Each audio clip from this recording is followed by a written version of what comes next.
The handcuffs were still on her wrists when she walked through those doors. Dr. Amara Osai, 41 years old, chief of cardiothoracic surgery at Mercy General, still wearing the scrubs she'd had on when they dragged her away from a patient's chest cavity. 50 officers stopped what they were doing. Phones lowered. Keyboards went quiet. Coffee cups hovered midway to mouths. The watch commander, a 20-year veteran named Captain Rick Dolan, went the color of chalk. Because 3 hours ago, he'd told her she was nobody. 3 hours ago, he'd had her cuffed on a sidewalk in front of witnesses and told her to know her place. 3 hours ago, he didn't know her name. He was about to learn it in the worst possible. 6 hours before that moment, Dr. Amara Osei was elbow deep in a man's chest. Mercy General Hospital, 11:15 p.m. on a Tuesday in November. The cardiac or hummed with the controlled chaos of a team working at the edge of what was medically possible. 47-year-old Marcus Webb, construction foreman, father of 3, had arrived by ambulance 40 minutes earlier with a dissecting aortic aneurysm, a tear in the body's main artery that kills 80% of patients before they reach the operating table. He'd made it this far. Whether he survived the next 4 hours depended entirely on the woman with her hands inside his chest. Amara had been paged out of a dinner she hadn't eaten in 3 years. The anniversary of her mother's death. Every year she reserved the table, ordered the jollof rice her mother used to make, and sat alone for exactly 1 hour. Every year her pager went off before she finished. This year, 22 minutes in, she didn't hesitate. She never did. She'd grown up in Accra, Ghana, the eldest daughter of a school teacher and an accountant who'd scraped together everything they had to send her to university in London. Pre-med at UCL, medical school at Cambridge. She was the first in her extended family to become a doctor. The second black woman to complete cardiothoracic surgical training at the Royal Brompton. When she joined Mercy General's faculty 12 years ago, she was the only black attending in the entire surgical department. 12 years later, she led it. Her hands had been inside 4,000 hearts.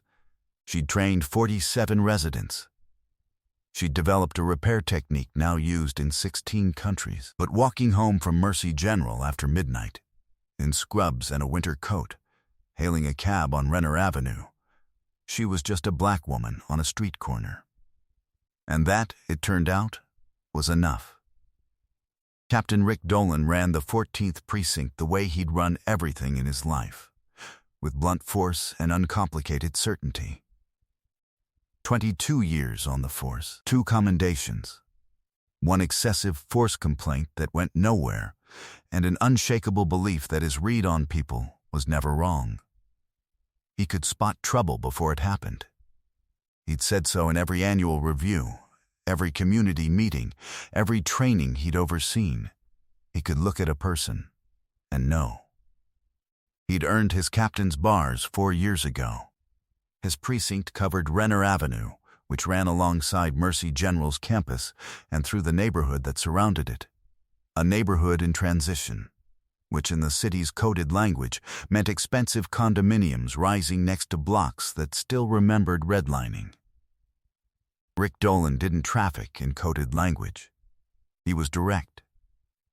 He knew what he was looking at. He'd lost his father to a heart attack at 53. His wife, Deborah, had nearly died from a pulmonary embolism 2 years ago. He believed in hospitals. He believed in the doctors inside them. He just didn't always recognize them when they were outside. The call came in at 2:07 a.m.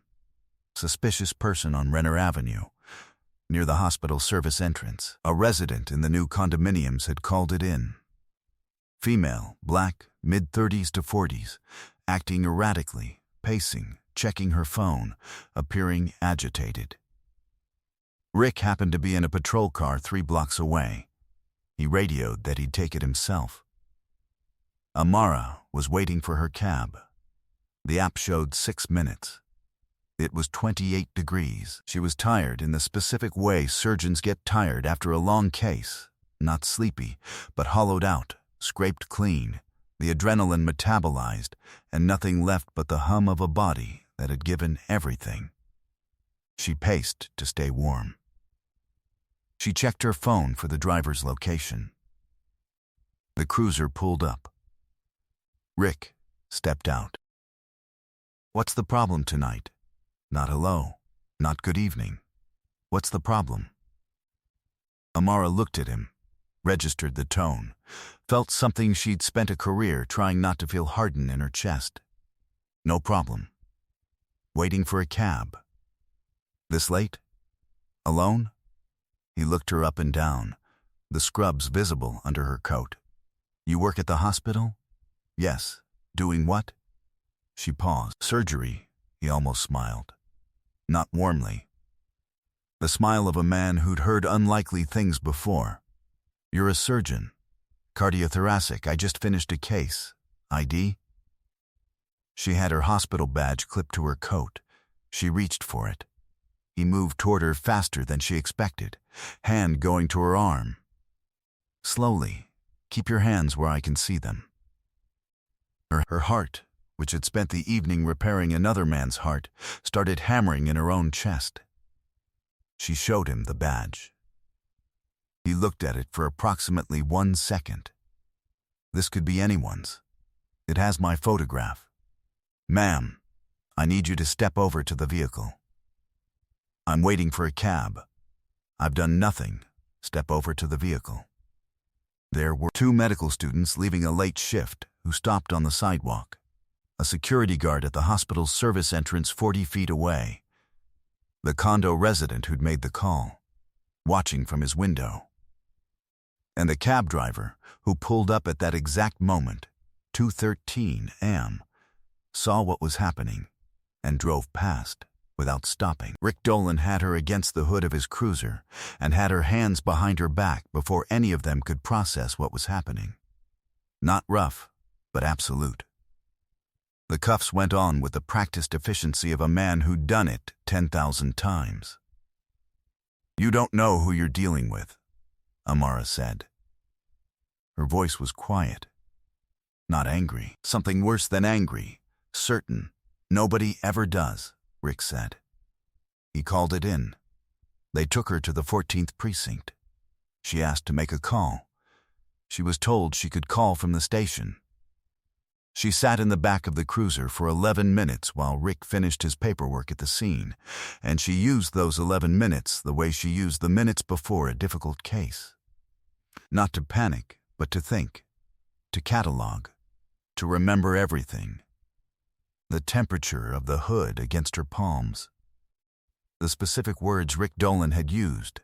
"Nobody ever does." The cab driver who'd slowed, registered what was happening, and accelerated away. The medical students on the sidewalk, she'd made eye contact with one of them. A young woman, South Asian, 3rd year by the look of her exhaustion, and watched the recognition flare and then the helplessness settle in its place. What could she do? What could any of them do? The answer, at 2:13 am on a November sidewalk, had been nothing. Inside the precinct, the desk sergeant processed her without making eye contact. Personal effects in a tray, phone, keys, hospital badge. She noted that he glanced at the badge and then looked away. She noted that looking away took a choice. Small choices accumulate into the conditions that made this night possible. She had thought about this for most of her adult life. Inside the precinct, she was walked past the bullpen floor. 50 officers, give or take, end of a shift, beginning of another. Reports being filed, coffee being consumed. Someone laughed at something near the coffee station. A phone rang and wasn't answered immediately. The ordinary machinery of a night shift, indifferent to the woman in scrubs being walked through it. They glanced at her the way they glanced at anyone brought in. The glance that said, "One more." She was nobody, a middle-aged black woman in scrubs and cuffs. The night had plenty of those. She was put in an interview room. Gray walls, gray table, a mirror she had no illusions about. She sat down. She folded her hands on the table and waited with the stillness of someone who had stood at an operating table for 8-hour stretches and learned that panic was a luxury she could not afford. In the silence, she thought about Marcus Webb in the cardiac EKO, sedated and healing, his heart repaired by hands that were now folded on a police interview table at 3 a.m. She thought about his 3 children. She thought about whether anyone had called them yet. At 2:31 a.m., she was allowed to make a phone call. She called Dr. James Osai, her brother, not a surgeon. James had gone into health policy. He worked for the city's Department of Health. He'd spent 12 years building relationships across every major institution in this city, including the police department, for whom his office oversaw mental health emergency protocol. He answered on the second ring. Amara. His voice was immediately alert. "Where are you?" 14th Precinct. Renner Avenue. "I was detained outside the hospital after Marcus Webb's case." "Silence, then. Are you hurt?" "No, don't say anything else to anyone. I'll be there in 20 minutes. James Osai was there in 14. But he didn't come alone, because James had called the hospital on the way. He'd reached Dr. Patricia Walsh, Mercy General's chief medical officer, who'd been awake anyway. She'd gotten the case report on Marcus Webb and had been waiting to hear how he'd come through. Patricia Walsh had been chief medical officer for 9 years. She'd fought for this hospital's operating budget in city council chambers. She knew every alderman, every commissioner, every department head in this city's government by first name. She also knew that one of her surgeons had just left a successful cardiothoracic procedure and been handcuffed on a public street. She called the police commissioner. At 2:44 a.m., 11 minutes after Amara's call to her brother, 3 things happened simultaneously at the 14th Precinct. The front desk officer received a call from the commissioner's office. Dr. Patricia Walsh arrived through the front entrance in a full-length coat over what was clearly pajamas, hospital ID around her neck, with the expression of a woman who had not driven across the city at 3 a.m. to be patient. And James Osei walked in behind her with a city health department badge and the quiet fury of an older brother who'd spent his career trying to build bridges that kept getting burned. Captain Rick Dolan was called to the front. And that was the moment. That was why 50 officers went silent. Not because they saw Patricia Walsh, though Walsh was formidable. Not because they saw James Osai, though James was known. They went silent because the doors opened, and Dr. Amara Osai walked out of the interview room escorted by a desk sergeant who'd been told, firmly, from above, to release her immediately. She walked into the bullpen, and the officer nearest the door recognized her first. His name was Tommy Reyes, 32 years old, 6 years on the force. 14th Precinct, 2 years running. 3 months ago, his wife had gone into cardiac arrest in their kitchen at 7 a.m. He'd done CPR for 9 minutes until the paramedics arrived. The paramedics had taken her to Mercy General. The attending on call had been Dr. Amara Osei, who'd been awake for 22 straight hours when Elena Reyes was wheeled in, and who'd spent 6 more hours not leaving that woman's side until she was stable. Tommy Reyes had sat in that waiting room.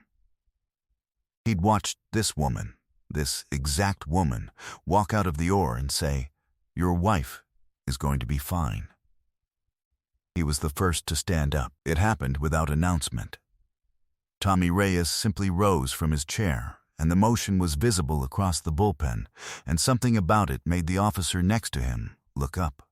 That officer was Detective Sharon Park, 12 years on the force, and she recognized the name from her own file because her father had survived triple bypass surgery at Mercy General 14 months earlier, and the name on the discharge paperwork, the surgeon of record, had been Osai. She rose too.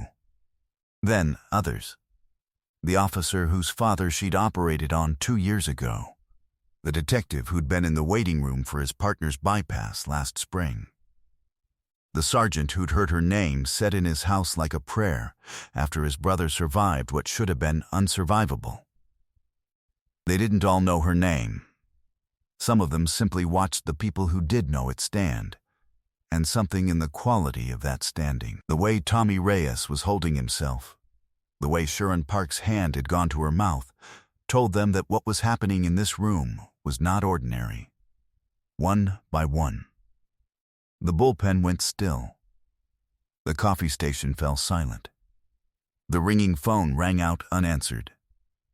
Rick Dolan stood at the front of the room. He looked at the woman in handcuff marks and scrubs and a winter coat. He looked at the 50 officers who weren't moving. He looked at Patricia Walsh, whose expression had not changed. He looked at James Osai, who was watching him with the patient attention of someone who had decided he was going to remember every detail of this night. Captain Dolan. Patricia Walsh's voice filled the room, not loud, louder than loud. I'd like to introduce you to someone, since it appears a formal introduction is necessary. This is Dr. Amara Osai, Chief of Cardiothoracic Surgery at Mercy General Hospital. Board certified in cardiothoracic and vascular surgery. She holds the hospital's record for complex aortic repairs. She's operated on 23 members of this precinct's staff and their families in the last 8 years. She was pulled away from a successful emergency procedure tonight to be handcuffed on a sidewalk for waiting for a cab. Rick Dolan said nothing. 3 hours ago, Walsh continued, a 47-year-old father of 3 was alive because Dr. Osei's hands were inside his chest. At this moment, he is recovering in the cardiac ICU. Dr. Osei should be home. Instead, she's here. Another pause. Would you like to explain your actions, Captain? The room was so quiet you could hear the fluorescent lights. Rick Dolan had been a cop for 22 years. He'd built his identity on the certainty of his own read, his own judgment, his own ability to assess a situation in real time. He stood in the middle of his own precinct, in front of his own officers, and understood, with the slow and terrible comprehension of a man whose bedrock had just cracked, that he had been wrong. Not wrong about a detail, wrong about everything that mattered. Dr. Osei. His voice came out rougher than he intended. I owe you an apology. Amara looked at him. The stillness in her face was not coldness. It was something harder to reckon with than coldness. It was the particular composure of a person who had spent her entire life being underestimated, who had learned not to let shock register anymore because the shock had stopped being surprising, and who had decided, long ago, that she would not give anyone the satisfaction of seeing her break. An apology, she said, is a start. Tommy Reyes was still standing. He didn't sit back down. He looked at his captain. He looked at Dr. Osei. He thought about his wife, asleep right now in their apartment. Alive.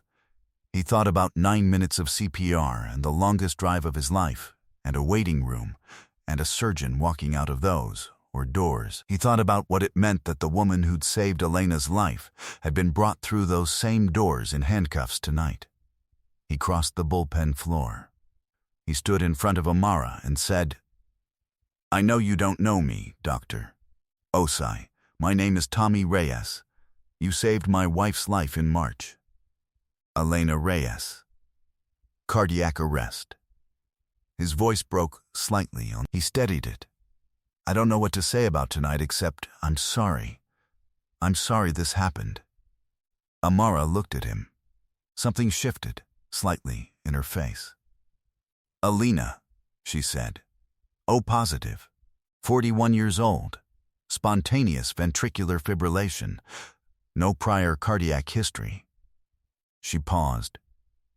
"She was walking when I discharged her. She ran a 5K last month." For a moment, something crossed Amara's face that was not composure. That was something older and more human. The thing that had driven her out of Ghana and through medical school and through residency and through 12 years at Mercy General. The reason she answered the pager at 11:15 p.m. The reason she had stood in her cuffs in that interview room and waited with perfect stillness instead of screaming. She said, "I'm glad she's well." The investigation opened the following morning. Rick Dolan was placed on administrative leave pending review, not because the commissioner wanted to make an example of him, but because what he had done met the threshold that the department's own protocols, the ones James Osai's office had helped draft 3 years earlier, made unavoidable. The resident who'd made the original call was identified. His building's management company received a letter from the city. The review board took 4 months. In their findings, they noted that Dr. Osei had been visibly wearing a hospital identification badge at the time of detention, that she had verbally identified herself, and that no probable cause had existed for the stop. Rick Dolan received a formal reprimand, mandatory bias training, and a 60-day suspension without pay. He did not lose his badge. Some said that was too lenient. Some said it was appropriate. The question of what was appropriate had no clean answer, which is the way most important questions are. What Rick Dolan did after the 60 days was write a letter, not to the department, not to a lawyer. To Dr. Amara Osei, directly, he wrote about his father, who died of a heart attack at 53. He wrote about his wife, Deborah, whose life had been saved by a pulmonary embolism team at Mercy General 2 years earlier. He looked it up afterward and found that Amara had been consulting surgeon on that case. He'd never known. He'd thanked some doctor he'd never seen again. He'd never known the name. He wrote that he didn't expect forgiveness. He wrote that he'd spent 22 years believing his judgment was sound, and that the worst thing about that night wasn't the reprimand or the suspension. The worst thing was how certain he'd been. He wrote, "I was looking at a surgeon, and I saw a problem. I don't know how to fix that, except to say, I know it now, and I'm going to spend whatever time I have left on this job trying to unlearn it." Amara read the letter twice. She didn't respond immediately. She had a full case schedule and a department to run and a resident presenting at grand rounds who needed 3 more hours of prep coaching. 6 weeks later, she wrote back. 3 paragraphs. She did not offer absolution, because absolution was not hers to give. What had been done to her on that sidewalk was a pattern older than either of them, and 1 letter in 60 days couldn't settle it. But she wrote about what Tommy Reyes had said in the bullpen, about Alina running a 5K, about the fact that she had become a surgeon not to be seen, but because the work itself was the point. She wrote, "Every person who has ever been on my table was somebody's whole world. That has never had anything to do with who I am outside the OR. I'd like it to stop having to." She sent it. She went back to work. 11 months after that night, Tommy Reyes organized a fundraiser at the 14th Precinct for Mercy General's Cardiac Care Unit. It raised $43,000. Dr. Osai's department director used it to fund 2 additional resident positions, specifically recruiting from underrepresented backgrounds. Marcus Webb, the man whose chest Amara had been working on when her pager went off, and who had started this whole chain of events simply by having the bad luck of a tearing aorta. was back at work as a construction foreman by spring. He had a scar down the center of his chest that his youngest daughter liked to trace with her finger and call his lightning bolt. He didn't know the full story of what had happened to his surgeon the night she saved his life. When he eventually heard it through a local news piece that ran the following year, he went to the hospital, asked to speak to her, and was told she was in surgery. He waited. When she came out, 3 hours later, he was still there. He stood up. He didn't know exactly what to say to a woman who had held his heart in her hands and who had been put in handcuffs for the crime of standing outside afterward. So he said the only thing that felt true. "Thank you for not going home." Dr. Amara Osei looked at this man with his lightning bolt scar and thought about her mother, and the dinner table, and the jollof rice she never finished, and the pager that always went off, and the 28-degree night on Renner Avenue, and the sound a bullpen makes when 50 people suddenly understand what they're looking at. "I never do," she said.